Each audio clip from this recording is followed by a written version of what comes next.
Olá, este é o programa Cubatão, Seus Caminhos e Sua História, aqui pela TV Polo.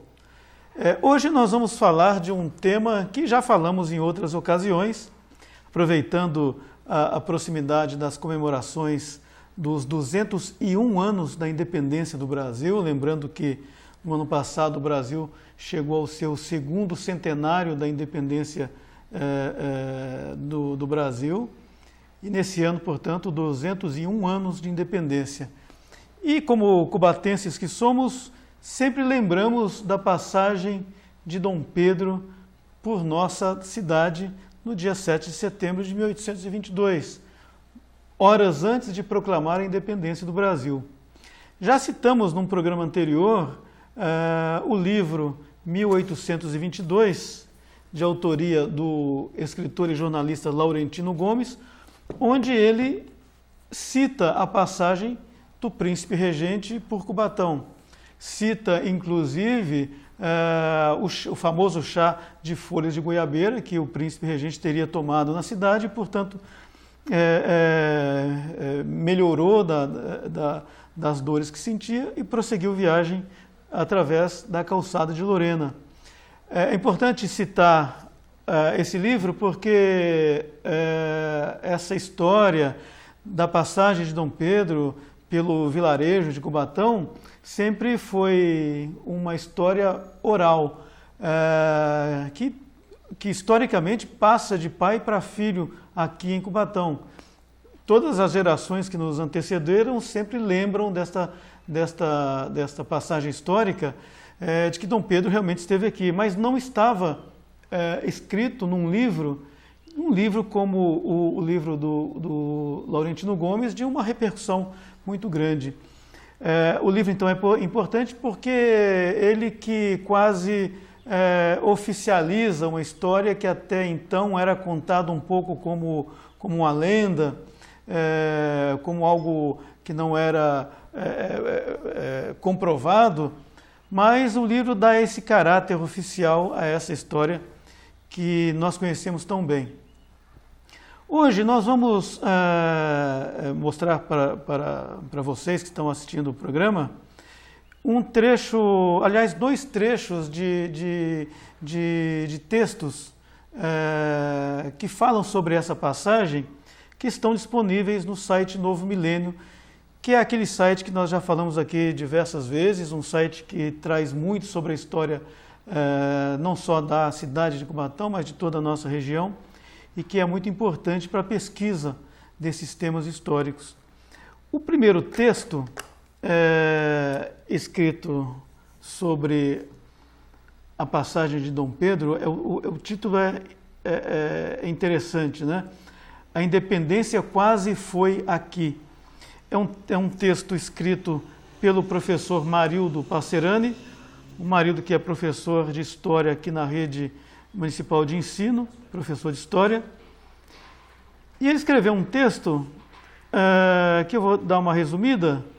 Ele conta o seguinte, que o escritor José Roberto Toreiro, no livro que ele escreveu chamado Chalaça, ele conta que o príncipe Dom Pedro esteve em Santos no final do mês de agosto de 1822.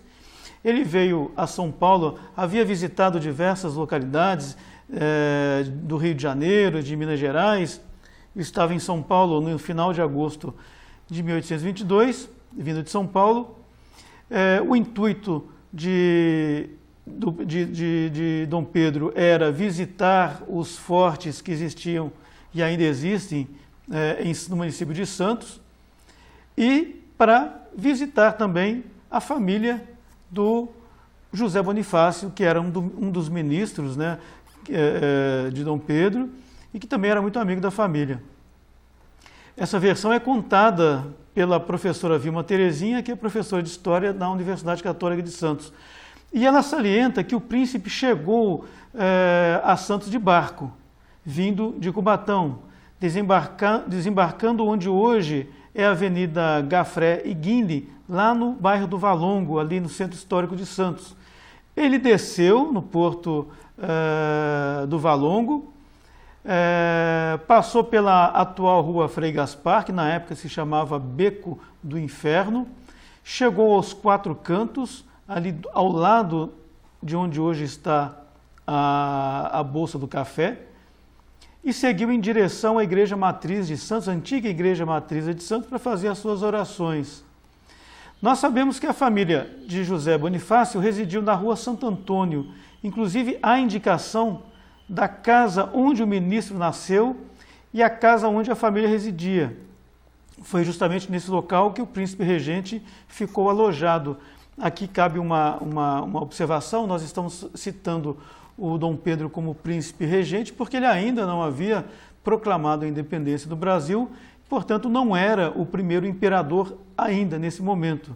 Ele era o príncipe regente, porque quando seu pai, Dom João VI, volta para Portugal, ele fica, a pedido do pai, como príncipe regente, ou seja, o representante do Reino de Portugal no Brasil. Bem, o Toureiro conta que no dia 6 de setembro de 1822 foi servida na casa do José Bonifácio uma costela de porco que estava bastante apimentada, que fez com que a comitiva amanhecesse no dia 7 de setembro com uma tremenda dor de barriga, distúrbios intestinais, e por isso apressou a volta para a capital. Já falamos nos programas anteriores que não existia nessa época um caminho de terra que ligava Cubatão a Santos. Eles vinham, de fato, pelos canais. E quando a comitiva do príncipe regente chegou no Largo do Sapo, que é a nossa atual Praça Coronel Joaquim Montenegro,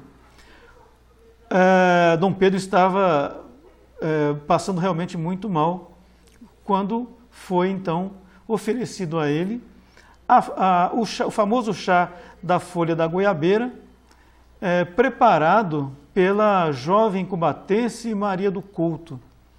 Maria do Couto, que pertencia a uma família bastante conhecida na região, na época, e que até hoje nós temos o contato com essa família através da Avenida Joaquim Miguel Couto, onde inclusive se situa aqui a sede da TV Polo.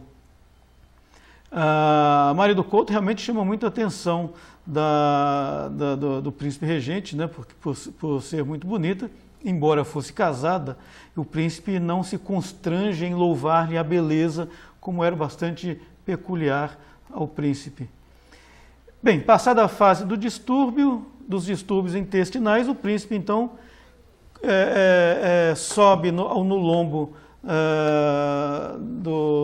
da mula que estava servindo a ele como meio de transporte, e começa então a subida pela calçada de Lorena até chegar no topo da serra, pegar a estrada em direção a São Paulo de Piratininga, que era o nome conhecido na época da cidade de São Paulo, e lá nas margens do riacho Ipiranga, aí sim encontra o mensageiro que entrega as cartas que vinham de Portugal, obrigando o príncipe a voltar para Portugal, fazendo com que o Brasil voltasse realmente, de fato, à condição de colônia.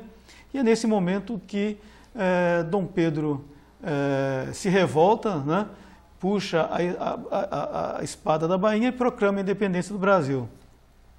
Para nós cubatenses, ficou aquele sentimento de que esse grito poderia ter sido dado aqui se Dom Pedro prolongasse um pouco mais a sua estada em Cubatão, obrigando o mensageiro a descer as escarpas da serra através da calçada de Lorena e encontrá-lo aqui às margens do rio Cubatão. Essa história é contada pelo Teatro do Caos desde o ano de 2002, quando aconteceu a primeira peça Caminhos da Independência, né, que todos nós cubatenses conhecemos bem, e nos dá então a dimensão de como poderia ter sido essa história caso o grito da independência tivesse acontecido em Cubatão. Nós vamos dar uma pausa, no próximo bloco a gente fala um pouco mais desta importante passagem de Dom Pedro por Cubatão no dia 7 de setembro de 1822. Aqui é a Floricultura Central. Você encontra plantas, mudas, vasos e arranjos belíssimos para todos os gostos. A organização é tão perfeita que se transformou em um cenário fotográfico para as noivas. Mas não é só isso. Aqui você encontra muito mais.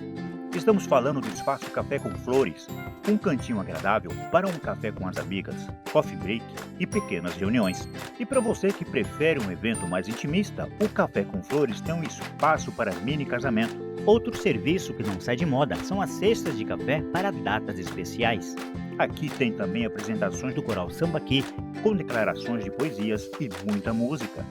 Outras atividades bem movimentadas são o Brechó Brunch e o Bingo de Plantas e Mudas. Como se vê, o Café com Flores é um mix de empreendedorismo, Com muito verde. arte, cultura e entretenimento. Café com Flores é na Floricultura Central, Rua Cidade de Pinhal, número 130, telefone 3361-2703. Internet fibra ótica de qualidade é aqui. Planos de internet de 100, 200, 300 e 500 megabytes. Planos completos de internet empresariais e industriais. Telefonia fixa nacional ilimitada. Benefícios exclusivos como filmes, séries e cursos a partir de 200 megabytes. Suporte técnico 24 horas. Aplicativo para Android e atendimento especializado. Contrate agora. Manalink, soluções em internet. Lá estamos de volta com o programa Cubatão, seus caminhos e sua história aqui pela TV Polo. Hoje falando mais sobre a passagem de Dom Pedro por Cubatão no dia 7 de setembro do ano de 1822, ano que ocorreu a independência do Brasil. Falamos que nesse ano estamos comemorando 201 anos da independência do Brasil. Ano passado o Brasil chegou ao seu segundo centenário de independência.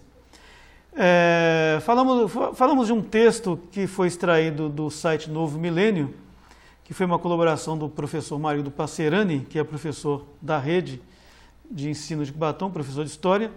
E agora vamos fazer uma reflexão em cima de um outro texto escrito por um jornalista,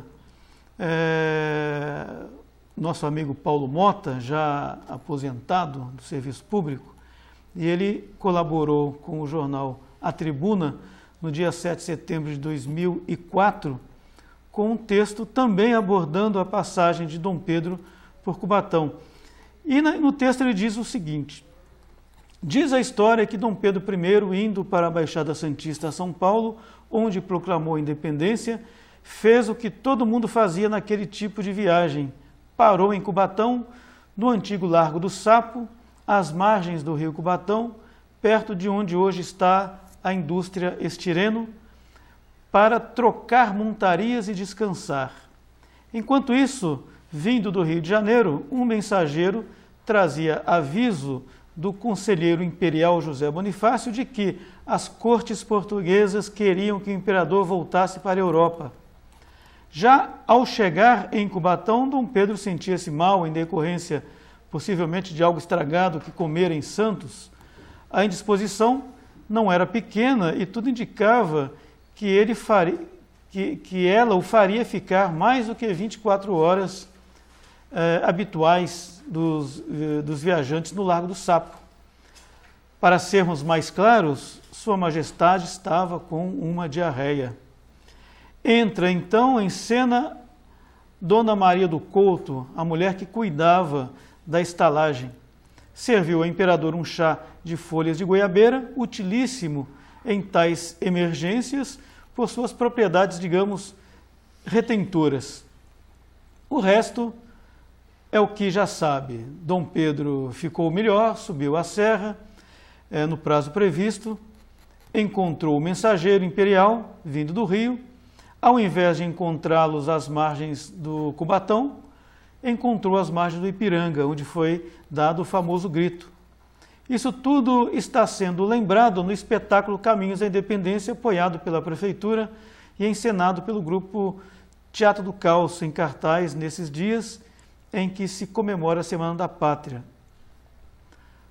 Mas a gente sempre se pergunta o que teria ocorrido com Dona Maria do Couto se não acudisse Dom Pedro com o providencial chá de folhas de bananeira. Não é exagero dizer que haveria mudanças na história. A independência seria proclamada em Cubatão, o que, para o começo de conversa, já mudaria a letra do hino nacional brasileiro. O quadro do grande pintor Pedro Américo, hoje no Museu Paulista, no Ipiranga, teria outro cenário de fundo. Aliás, o próprio Museu do Ipiranga não existiria, provavelmente seria construído ali, no lugar perto da fábrica Estireno. Pensando bem, o parque industrial não seria instalado, afinal, aqui seria implantado o complexo turístico histórico semelhante ao existente hoje no Planalto Paulista. Quase com certeza, Cubatão continuaria sendo um bairro de Santos, que o colocaria ao lado das praias e dos golfinhos do aquário, entre suas atrações turísticas. E sabe o que mais? Nem este artigo teria sido escrito, o que é capaz de fazer um chá de folha de goiabeira. Então, esta foi a colaboração do nosso querido amigo Paulo Mota, que escreveu de uma maneira bastante divertida, né? Como que seria provável o cenário de hoje da nossa região, caso a independência tivesse sido proclamada aqui em Cubatão e não às margens do Riacho do Ipiranga, em São Paulo. Outro fato interessante foi uma reflexão que foi feita pelo nosso amigo também, professor universitário Joaquim Miguel do Couto, não o que dá nome à rua, mas o Joaquim Miguel do Couto, que anos atrás defendeu uma tese bastante importante, foi o resultado do mestrado que ele fez, sobre a história de Cubatão, todo o processo de aparecimento da indústria, a transformação de Cubatão num parque industrial. Mas ele, membro da família Couto, ele escreveu uma vez um texto em que ele contesta essa história das folhas de goiabeira. Ele diz o seguinte: o que foi dado a Dom Pedro por Maria do Couto, na manhã do dia 7 de setembro de 1822, em nossa casa, situada perto do Porto Geral de Cubatão, não foi um chá de folha de goiabeira, mas sim uma mistura de água com farinha de mandioca, adoçada com açúcar. Não se sabe se a mistura deu certo, pois Dom Pedro não esperou os efeitos, partindo logo em seguida. O que se sabe, no entanto, é que Dom Pedro não subiu a serra no lombo de uma mula. Dom Pedro saiu do Porto Geral de Cubatão em direção à calçada de Lorena, montada em seu cavalo, e dessa forma subiu a serra, como aliás fazem quase todos os viajantes da época.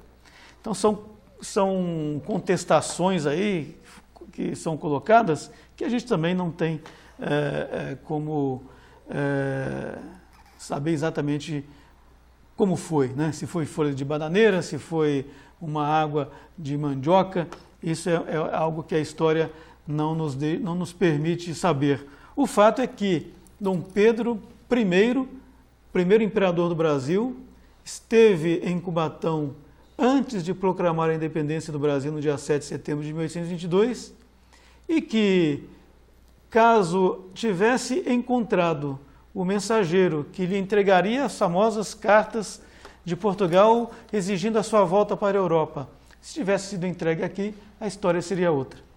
E é com isso que a gente termina o programa de hoje, desejando a todos um bom feriado de 7 de setembro, comemorando então os 201 anos da independência do Brasil.